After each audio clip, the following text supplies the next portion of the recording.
नमस्कार दोस्तों, दिसंबर 1984 की बात है। भोपाल में एक इंसेक्टिसाइड बनाने वाली फैक्ट्री में कुछ वर्कर्स काम कर रहे थे। करीब रात के 12 बजे थे। अचानक से कुछ वर्कर्स की आंखें जलने लग गई। उन्हें लगा कि कोई गैस लीक हुई होगी। ऑफ कोर्स इन वर्कर्स ने जांच करनी शुरू करी, देखना शुरू किया कि ये गैस कहां से लीक होने लग रही है। तभी एक वर्कर ने देखा कि एक जगह से लिक्विड ड्रिप होने लग रहा है। उसके साथ साथ एक येलोइश से कलर की गैस निकलने लग रही। ये देखकर वर्कर ने अपने सुपरवाइजर को बताया, लेकिन सुपरवाइजर को लगा ये पानी होगा। ऐसे छोटे मोटे लीक्स इतने बड़े प्लांट में होते रहते हैं, ये कोई नई बात नहीं है। सुपरवाइजर ने कहा चलो देखते हैं, लेकिन पहले अपनी टी ब्रेक कर लेते हैं। तो हर रात की तरह वर्कर्स चाय पीने गए, अपनी टी ब्रेक लेने गए, रात के करीब 12 बजे के ही अराउंड। लेकिन 12:45 AM तक जो स्मेल थी वो बहुत ज्यादा हो चुकी थी। वर्कर्स ने रियलाइज किया ना सिर्फ इसकी इतनी स्ट्रॉन्ग स्मेल आने लग रही है, यहाँ पर उनकी आंखें बुरी तरीके से जलने लग रही हैं और साथ में उन्हें बहुत तेज खांसी होने लग रही है। अगले 2 घंटों में ये गैस हवा के जरिए पूरे भोपाल शहर में फैलती है, घरों के अंदर घुसती है और अगले 2 दिन में हजारों लोग मारे जाते हैं इस भोपाल गैस ट्रेजिडी में। इसे दुनिया का सबसे खतरनाक इंडस्ट्रियल डिजास्टर माना जाता है, worst industrial disaster in the world. लेकिन सबसे बड़ा सवाल यहां पर यह उठता है कि इस एक्सीडेंट में गलती किसकी थी? या गलती वर्कर्स की थी, इस कंपनी की थी जिसकी ये फैक्ट्री थी, या फिर यहां सरकार की गलती थी? आइए आज के वीडियो में इस इंसिडेंट को गहराई से समझते हैं। पूरा शहर खांस रहा था, शहर दर्द के मारे चीखना चाहता था। About 40 tons of gas leaked from the Union Carbide factory. The consequences were catastrophic. Official estimates suggest some 5,000 people died. As the gas cloud condenses, it sinks to ground level. इन चेहरों को देखकर आज 30 साल बाद भोपाल का गुस्सा बदहवास हो जाता है। भोपाल की जिस फैक्ट्री में ये डिजास्टर हुआ वो फैक्ट्री थी यूनियन कार्बाइड कंपनी की। ये कंपनी 100 साल से भी ज्यादा पुरानी है और अगर आप इसका नाम नहीं जानते तो इसके प्रोडक्ट जरूर जानते होंगे। एवर रेडी बैटरी, बेकलाइट, ये ना सिर्फ बैटरीज, पेस्टिसाइड्स बल्कि रॉकेट फ्यूल भी बनाती है कंपनी। दुनिया भर में इसकी फैक्ट्रीज फैली हुई हैं और केमिकल्स प्रोड्यूस करती हैं इसकी फैक्ट्रीज अक्सर इन प्रोडक्ट्स को बनाने के लिए। 1994 में इस कंपनी को रीनेम कर दिया गया था टू एवर रेडी इंडस्ट्रीज। तो ये एक ऐसा नाम है जिसे आप ज्यादा जानते होंगे शायद। लेकिन अगर पुराने टाइम की बात करें तो 1962 में यूनियन कार्बाइड ने एक पोस्टर एडवर्टाइजमेंट लॉन्च करी थी इंडिया के लिए। ये एड्स काफी मेटाफोरिकल थी। इनमें दिखा रखा था कि कैसे एक कच्ची सड़क पर कुछ लेबरर्स अपनी गाय के साथ चलकर जा रहे हैं और पीछे से एक बड़ा सा हाथ आ रहा है और टेस्ट ट्यूब से कोई केमिकल लिक्विड सड़क पर डालने लग रहा है। आज के दिन हम इस ऐड को देखते हैं तो एक बहुत ही नेगेटिव इमेज हमारे दिमाग में आती है इस भोपाल गैस ट्रेजेडी की वजह से। लेकिन उस वक्त इस ऐड का एक पॉजिटिव मीनिंग था कि कैसे यूनियन कार्बाइड के पेस्टिसाइड्स और नई टेक्नोलॉजीज यहां पर एग्रीकल्चर डेवलपमेंट में देश की मदद कर रहे हैं। और यूनियन कार्बाइड एक बहुत ही सक्सेसफुल कंपनी थी। इंडिया में इसे union carbide India limited UCIL करके बुलाया जाता था और 49% स्टेक इसका एक्चुअली में इंडियन इन्वेस्टर्स के द्वारा ओन किया जाता था, इंक्लूडिंग आवर गवर्नमेंट की भी ओनरशिप थी इस कंपनी में। 1969 वो साल था जब इस कंपनी ने भोपाल में एक मैन्युफैक्चरिंग प्लांट खोला एक स्पेशल इंसेक्टिसाइड को प्रोड्यूस करने के लिए, जिसका नाम था सेविन। अब इस सेविन को बनाने के लिए एक केमिकल की जरूरत होती थी जिसे मिथाइल आइसोसाइनाइड कहते हैं या MIC, और ये एक बहुत ही डेंजरस, बहुत ही खतरनाक केमिकल है। MIC को बाहर से इंडिया में इंपोर्ट करके लाया जाता था सेविन बनाने के लिए। अब दोस्तों हमारी कहानी में साल 1980 एक बहुत इंपॉर्टेंट साल है, क्योंकि ये वो साल है जब चीजें एक एक करके बदलने लगी। यूनियन कार्बाइड को काफी नुकसान होने लगा, ये कंपनी पैसे लूज करने लगी। पैसे की कमी की वजह से कंपनी ने डिसाइड किया कि वो MIC को इंपोर्ट करने की जगह इंडिया में ही इसे मैन्युफैक्चर करेंगे। ये पहला रेड फ्लैग है, क्योंकि केमिकल्स को बनाना और ऐसे मिक्स करना बिल्कुल भी सेफ नहीं होता। लेकिन UCIL को परमिशन दे दी गई सरकार के द्वारा और उन्होंने ये करना शुरू किया अपने मैन्युफैक्चरिंग प्लांट में। इसी समय के आसपास कंपनी को कहा गया था कि एक प्रॉपर इवैक्यूएशन प्लान बनाना चाहिए कि अगर कोई डेंजरस गैस लीक हो जाए तो भोपाल में रहने वाले लोगों को पता हो कि कैसे रिएक्ट करना है और कैसे इवैक्यूएट करना है, क्योंकि सब जानते हैं यहां पर इस प्लांट में एक डेंजरस केमिकल की प्रोडक्शन करी जाएगी। लेकिन यह प्लान कंपनी के द्वारा कभी नहीं बनाया गया। इनफैक्ट 1981 में एक वर्कर की डेथ हो गई एक्सीडेंटली जब उसे एक्सपोजर हुआ MIC से। लेकिन उसके बावजूद भी कंपनी ने कोई एक्शन नहीं लिया, प्लांट ऐसे ही चलता रहा। इसी समय एक और चीज क्या हुई, कंपनी ये जो इंसेक्टिसाइड बना रही थी सेविन करके, इसकी सेल्स नीचे गिरने लग गई इंडिया में। कंपनी के कंपटीशन में कई और कंपनीज उभर कर आई जिनके प्रोडक्ट्स सस्ते थे, तो यूनियन कार्बाइड पर प्रेशर बना। यूनियन कार्बाइड को भी अपने सेव इन प्रोडक्ट की कॉस्ट कम करनी पड़ी, दाम कम करना पड़ा, और ये करने के लिए इन्हें कई जगहों पर अपने पैसे बचाने पड़े, कॉस्ट कटिंग करनी पड़ी। जो वर्कफोर्स थी उसे कम किया गया। नए वर्कर्स जिन्हें हायर किया जाता था कंपनी के द्वारा वो अक्सर अंडर क्वालिफाइड होते थे। सेफ्टी प्रिकॉशंस को इग्नोर किया जाने लगा पैसे बचाने के लिए। फॉर एग्जांपल, अगर पाइप्स खराब निकलती तो उन्हें चालू क्वालिटी से रिपेयर कर दिया जाता, रिप्लेस करने की जगह। रेगुलर लीक्स होने लगे, जो वर्कर्स फैक्ट्री में काम करते थे उन्हें चिंता होने लगी। लेकिन इसके बावजूद भी जितना खतरनाक केमिकल उस फैक्ट्री में बनाया जा रहा था, इसकी खबर ना तो भोपाल के लोगों को बताई गई, ना ही वहां काम करने वाले वर्कर्स को बताई गई। और इस पॉइंट ऑफ टाइम पर आप सोचोगे कि किसी ने नोटिस नहीं किया क्या? किया नोटिस, कई लोगों ने नोटिस किया। पहले तो ट्रेड यूनियंस जो उस एरिया में थे उन्होंने प्रोटेस्ट करना स्टार्ट किया, लेकिन उस यूनियन के लीडर्स को जॉब से निकाल दिया गया और उनकी डिमांड्स नहीं सुनी गई। लेकिन यहां पर एक आदमी थे जो इस पूरे इशू को गहराई से जांचना चाहते थे, क्योंकि उनका पर्सनल स्टेक था इसमें। मैंने बताया था ना कि 1981 में एक वर्कर की हत्या हुई थी इस प्लांट में। उन वर्कर का नाम था मोहम्मद अशरफ। मरने से पहले उन्होंने अपने दोस्त को बताया था कि वो चिंतित हैं इस प्लांट के बारे में, उन्हें चिंता हो रही है कि यहाँ पर काम ढंग से नहीं होने लग रहा है। तो उन्होंने जाकर अपने दोस्त राजकुमार केशवनी को बताया, जो कि एक जर्नलिस्ट थे, और राजकुमार काम में लग गए। उन्होंने इनसाइडर इंफॉर्मेशन निकालने की कोशिश करी, कॉन्फिडेंशियल रिपोर्ट्स को एक्सेस किया और इस पूरे प्लांट पर एक रिपोर्ट लिखी कि इस प्लांट में कितने घटिया सेफ्टी स्टैंडर्ड्स लगे हुए हैं। इस रिपोर्ट की हेडलाइन थी, बचाइए हजूर, इस शहर को बचाइए। रिपोर्ट में इन्होंने लिखा कि यहां पर एक डिजास्टर हो सकता है। यूनियन कार्बाइड के इस प्लांट के पास करीबन 20% भोपाल की पॉपुलेशन रहती है और यह बहुत खतरनाक है। और यह बड़ा इंटरेस्टिंग है जानना दोस्तों कि उन्हें कैसे पता चला कि यहां पर कुछ खतरा है, क्योंकि जर्नलिस्ट राजकुमार को कोई साइंटिफिक नॉलेज नहीं थी इन केमिकल्स के बारे में।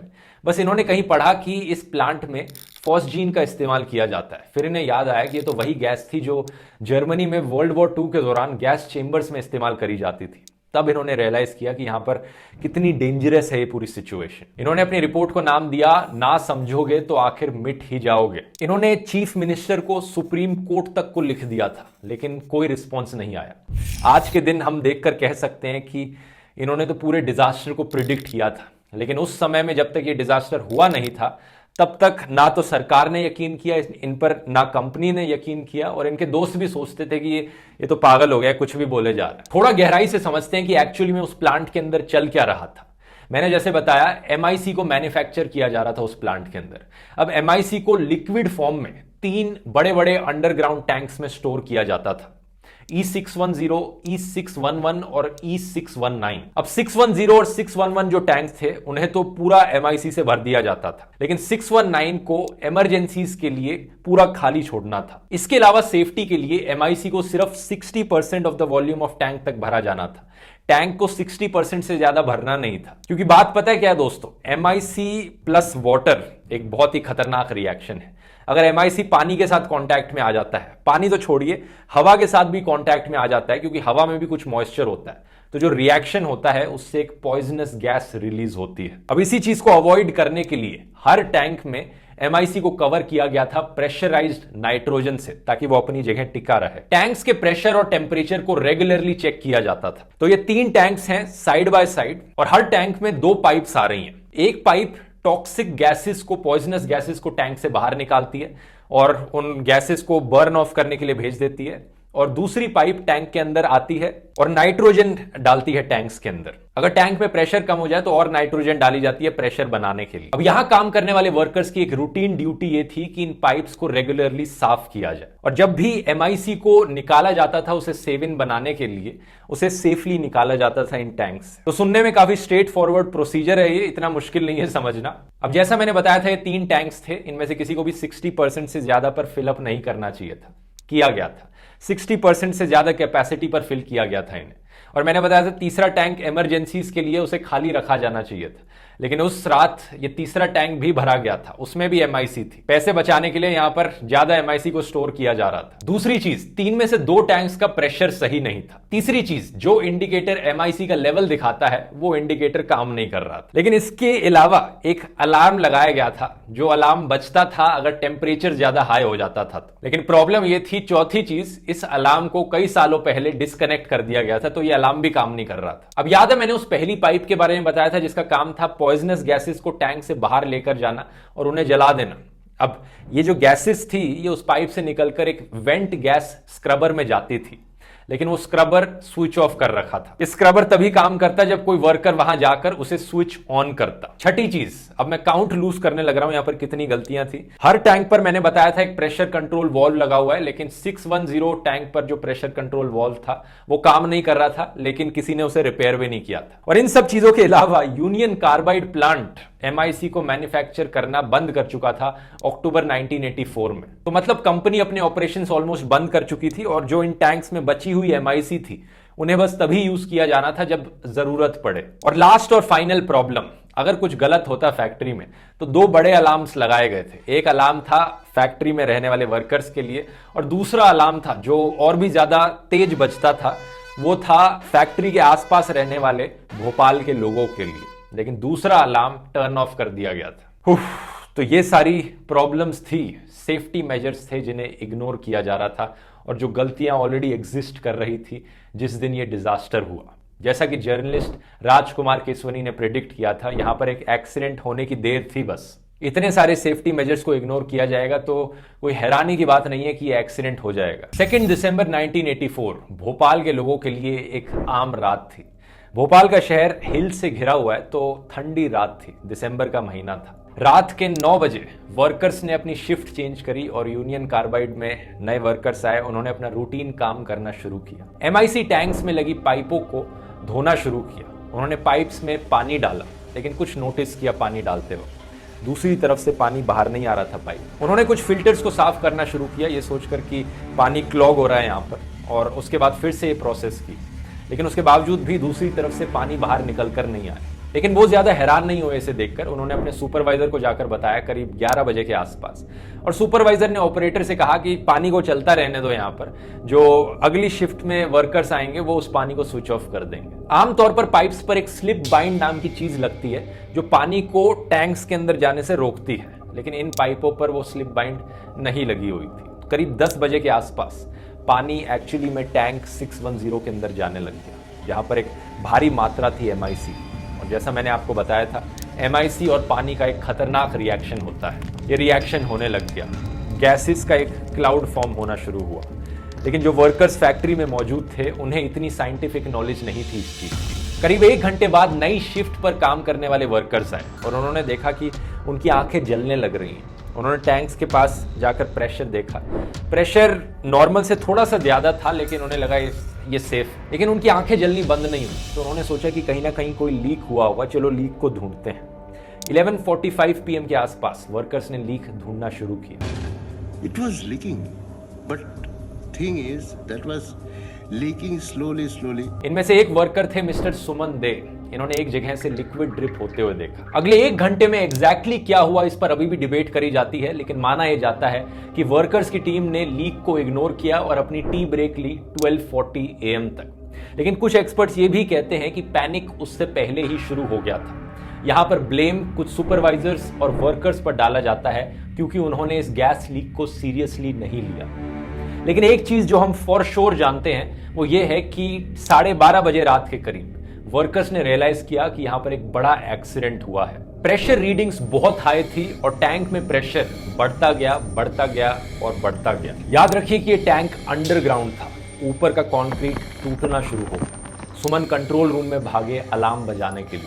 610 टैंक से गैस बड़ी तेजी से बाहर निकल रही थी और इस पॉइंट ऑफ टाइम के बाद ही था कि जो पानी टर्न ऑन किया गया था पाइप्स को वॉश करने के लिए, उसे स्विच ऑफ किया गया। लेकिन अनफॉर्चुनेटली ये बहुत लेट हो चुका था। इसके बाद जो हुआ वो कंप्लीट केओस था। मैंने आपको बताया था कि जो पॉइजनस गैसेस इन टैंकों से बाहर निकलती हैं, वेंट गैस स्क्रबर का इस्तेमाल किया जाता था उन्हें जलाने के लिए। लेकिन जब ये एक्सीडेंट हुआ, जो MIC का रिएक्शन हुआ पानी के साथ, अब जो पॉइजनस गैसेस बाहर निकल रही थी वो इसी वेंट गैस स्क्रबर के थ्रू पास करके इतनी भारी मात्रा में ऊपर हवा में एस्केप कर जाती हैं। जो वर्कर्स आसपास मौजूद थे वो निकलती हुई गैस पर पानी फेंकने की कोशिश करते हैं, लेकिन जो पॉइंट था जहां से गैस निकल रही थी वो बहुत ही हाइट पर मौजूद था, इसलिए पॉसिबल नहीं हो पाता। At this point of time करीब रात के 1 बज रहे थे। सारे वहां मौजूद लोगों ने रियलाइज कर लिया था कि अब सिचुएशन किसी भी इंसान के कंट्रोल से बाहर निकल चुकी है। इसी रीजन से सारे वर्कर्स ने और वहां मौजूद लोगों ने फैक्ट्री को इवैक्यूएट करना शुरू किया। 1 बजे के बाद से भोपाल शहर में हालत बहुत खौफनाक है। गैस शहर के ज्यादातर हिस्सों में पहुंच जाती है, इंक्लूडिंग द रेलवे स्टेशन। लोग खांसते हैं, हल्ला मच जाता है। कई लोग अपने घरों से बाहर निकल कर आते हैं, दरवाजे खोलते हैं, खिड़कियां खोलते हैं, जिसकी वजह से गैस और अंदर आ जाती है उनके घर में। इनमें से ज्यादातर लोग स्लम्स में रहते थे जो फैक्ट्री के आसपास थी। एक औरत बताती है कि कैसे गैस का एक वाइटिश क्लाउड सा उनके घर के अंदर आ जाता है विंडोज में मौजूद गैप से। एक और इंसान बताते हैं कि स्मेल जो थी इस पूरी चीज की वो ऐसी थी जैसे कि मिर्च जल रही हो, बर्निंग चिलीज की तरह। कुछ लोग नींद में ही मारे जाते हैं, बाकी लोगों की मौत होती है खांसते खांसते, स्ट्रगल करते हुए, भागते भागते। जो बीमार लोग हैं उन्हें पास के हॉस्पिटल्स में ले जाया जाता है, लेकिन डॉक्टर्स को पता ही नहीं इस चीज को कैसे ट्रीट किया जाए, ये कौन सी बीमारी है, क्योंकि डॉक्टर्स को पता ही नहीं था कि वहां पर कौन सी गैसेज लीक हुई हैं। कुछ डॉक्टर्स ऑक्सीजन देते हैं पेशेंट्स को क्योंकि वो उन्हें सांस लेने में मुश्किल हो रही थी, लेकिन एक्चुअली में ज्यादा ऑक्सीजन और बुरी तरीके से रिएक्ट करती है इस गैस के साथ, जिसकी वजह से कई पेशेंट्स की भी मौत हो जाती है हॉस्पिटल में। अगली सुबह हजारों लोग मारे जा चुके हैं, सड़कों पर जानवरों की डेड बॉडीज दिख रही हैं और ये इंडिया का वर्स्ट इंडस्ट्रियल डिजास्टर बन जाता है। अगले दिनों जैसे ही इस डिजास्टर की खबर फैलती है, सरकार और यूनियन कार्बाइड के द्वारा क्या एक्शन लिया जाता है। सबसे पहली चीज तो ये होती है कि यूनियन कार्बाइड अपनी टेक्निकल टीम भेजती है इंडिया में, और वो टीम जो बची हुई MIC है उसे एक कम डेंजरस गैस में कन्वर्ट करती है। इस ऑपरेशन को नाम दिया जाता है ऑपरेशन फेथ। अगला ऑब्वियसली सवाल उठाया जाता है यूनियन कार्बाइड पर, और यूनियन कार्बाइड कंपनी रिलीफ के लिए पैसा भेजती है।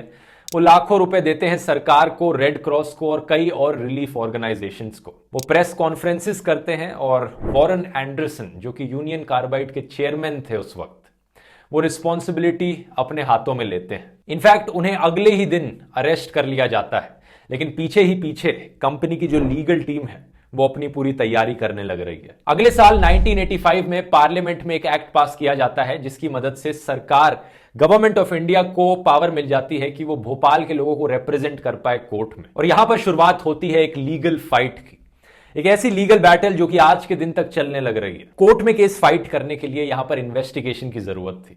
क्यों इतना खौफनाक एक्सीडेंट हुआ, किसकी गलती है? तो दोनों गवर्नमेंट ऑफ इंडिया और यूनियन कार्बाइड अपनी इन्वेस्टिगेशन चालू करते हैं। दोनों इन्वेस्टिगेशंस मानती हैं कि एक्चुअली में एक्सीडेंट के पीछे कॉज थी reaction of water and MIC, लेकिन इंडियन गवर्नमेंट कहती है कि यहां पर यूनियन कार्बाइड की गलती है। उन्होंने अपने स्टाफ को ढंग से ट्रेन नहीं किया, सेफ्टी स्टैंडर्ड्स को ढंग से मेंटेन नहीं किया, जिसकी वजह से ये पानी टैंक में लीक कर गया। और यूनियन कार्बाइड क्या कहता है?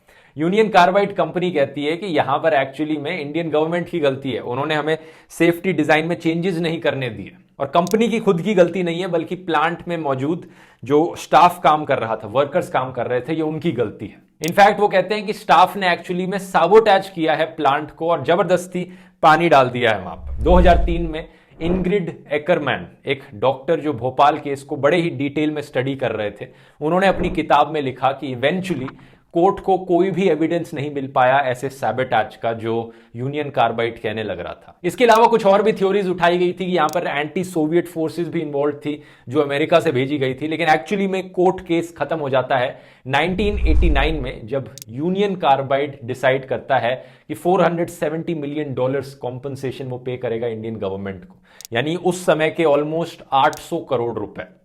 लेकिन हमारी कहानी वहां पर खत्म नहीं होती, क्योंकि मध्य प्रदेश के लोग खुश नहीं थे। सरकार को कॉम्पनसेशन देना लोगों के लिए जस्टिस नहीं था, तो वो प्रोटेस्ट करते हैं। फरवरी 1989 में सतीश धवन, जो कि एक टाइम पर चेयरमैन थे इसरो के, वो पिटीशन फाइल करते हैं इसके खिलाफ प्रोटेस्ट करने के लिए, और सुप्रीम कोर्ट में ये केस वापस से खुल जाता है एज अ क्रिमिनल केस। आने वाले सालों में वॉरेन एंडरसन और साथ ही साथ इंडियन वर्कर्स जो उस वक्त मौजूद थे प्लांट में, उन्हें अक्यूज किया जाता है कोर्ट के द्वारा ऑफेंडर्स होने का। अगले कुछ सालों में कई सारी चीजें होती हैं, कोर्ट केस के बाद कोर्ट केस होता है, लेकिन ओवरऑल मैं आपको सिचुएशन बताऊं तो ये होती है कि यूनियन कार्बाइड और वॉरेन एंडरसन को क्रिमिनल्स डिक्लेयर किया जाता है कोर्ट के द्वारा। जो इंडियंस अक्यूज थे वो एक फाइन पे करते हैं, लेकिन वॉरेन एंडरसन खुद से कभी भी कोर्ट में अपेयर नहीं करते। एक्चुअली में वॉरेन एंडरसन की नेचुरल कॉजेस से डेथ हो जाती है 2014 में, लेकिन यूनियन कार्बाइड के खिलाफ जो क्रिमिनल केस चलने लग रहा है वो आज के दिन तक भी ओपन है।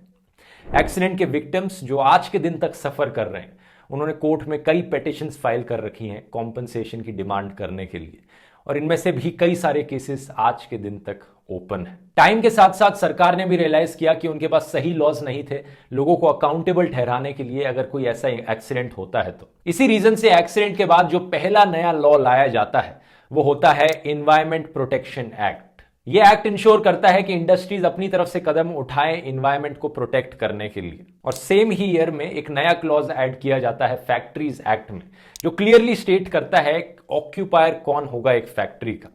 कोई ऐसी कंपनी या कोई ऐसा इंसान जो रिस्पॉन्सिबल होगा एक फैक्ट्री की सेफ्टी के लिए। इससे पहले इस चीज की क्लियर डेफिनेशन नहीं थी। आने वाले कुछ सालों में और ऐसे लॉज बनाए जाते हैं इंडस्ट्रियल डिजास्टर के विक्टिम्स को भी सपोर्ट करने के लिए। कुछ लॉज बनते हैं कि कितना हजार्डस मटेरियल एक फैक्ट्री में स्टोर किया जा सकता है, उस पर भी एक रिस्ट्रिक्शन लगाई जाती है। बहुत से गैप्स जो हमारे लॉज में थे वो आज के दिन के कानूनों के द्वारा फिल इन किए जा चुके हैं, लेकिन इस डिजास्टर के विक्टिम्स शायद आज के दिन तक जस्टिस का इंतजार कर रहे हैं।